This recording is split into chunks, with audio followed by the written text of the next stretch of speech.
Hello, I'm Amanda Watson and I'm a nursery practitioner in a private day nursery and Montessori.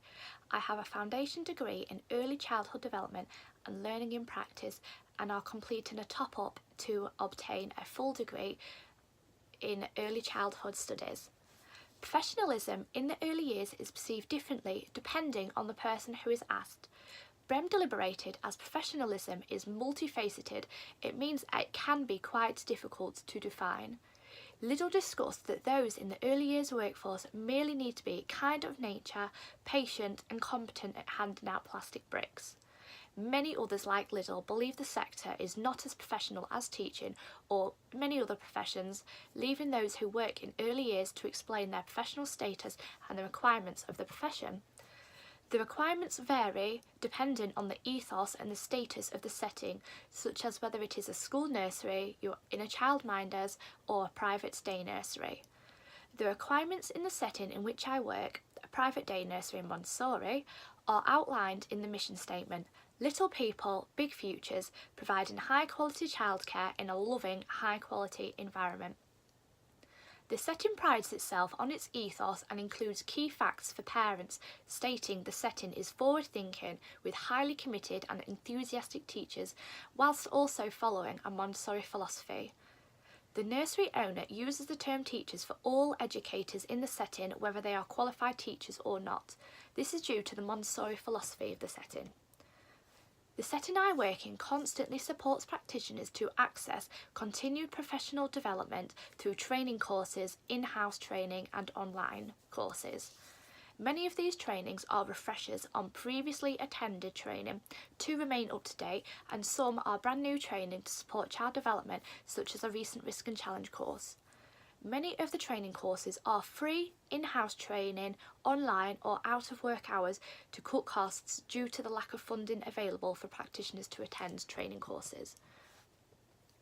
Although there is a lack of funding, practitioners in the setting remain highly skilled, as 8 out of the practitioners in the setting are either working towards a high-level qualification or hold one.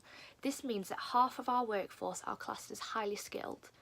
Nutt Brown and the EPI report believe that a highly skilled and qualified workforce is beneficial to children's development, as practitioners have a deeper knowledge of child development and are better equipped to support children in learning opportunities.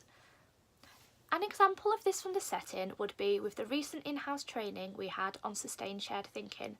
Practitioners with a higher level of qualification, such as a level 4, knew what it was and were integrating it into play and could provide examples of when they had done this.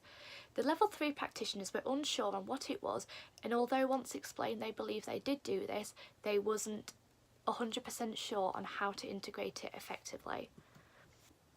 Saying this, there have been times when a practitioner with a degree has supported a classroom without a supervisor in completing planning. This seems great in theory, but when the planning was put into practice, it was unsuitable for the group of children that were accessing the classroom and the nursery on that day. Some of the level 3 qualified practitioners were able to differentiate this planning and make it suitable for those children who were accessing the activities. This shows that the knowledge of the children is not always second best qualifications. The setting prides itself on being friendly with an open door policy to support parental engagement, supporting both the children and their families, whilst also remaining professional. Ways in which the practitioners ensure they remain professional is adhering to the requirements, legislation, policies and procedures of the setting, as well as those from the government, whilst also understanding the parameters of their role. This is usually stated in a job description. The parameters of the role needed to be understood so practitioners are able to know when to collaborate with others to share information, such as a safeguarding issue with the safeguarding officer or a concern about a child's developmental delay with the setting SENCO.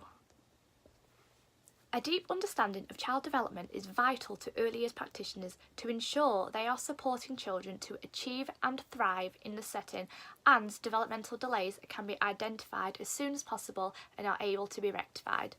These interactions with other practitioners are vital to ensuring the best outcomes for the children and their families. Practitioners in the early years, as discussed earlier, are often undervalued and not seen as important as teachers, but early years practitioners are the ones who put in that groundwork for the future development by supporting brain development of young children and helping the synapses in their brain connect to create the ability to learn at a higher level once capable. This in itself is a huge responsibility and one in which I and many others believe is underpaid. As practitioners in the early years sector are often not paid much above minimum wage, this again indicates the profession is not important. This is seemingly contradicting to the roles as early years professionals actually undertake in order to support children, distinguish areas for development and to support and communicate with families and other professionals, all whilst completing copious amounts of paperwork tied into one job role. Early years practitioners are not only carers of young children, but they also mould children into young people ready for formal learning at school. Practitioners in early years manage to teach children across 7 areas of the early years foundation stage, all whilst the children are remaining active and learning. The ability to do this in a theory sounds easy, but when applied in practice it is very hard, but it is also very rewarding. Particularly at the setting in which I work in, we do face some difficulties. Incorporating the Montessori philosophy into the early years foundation stage can be difficult. Many parents and children have never had the opportunity to access a Montessori setting and are unsure of what it entails. Many children, when they begin with us, are unable to complete a Montessori 3-period lesson. These require quite a lot of concentration, and after a few weeks and a lot of support from trained practitioners, the children's attention span and their ability to concentrate in the 3-period lesson and other areas of development is phenomenal. In my own experience, practitioners in the early years have the amazing ability to complete a variety of tasks at once, whilst also supporting the holistic development of babies and young children from 3 months up to the age of 5 years. Overall, I believe, as do many others, that early years is a professional career as it requires a high level of skill, passion and the ability to support and incorporate learning into seemingly non-educational play.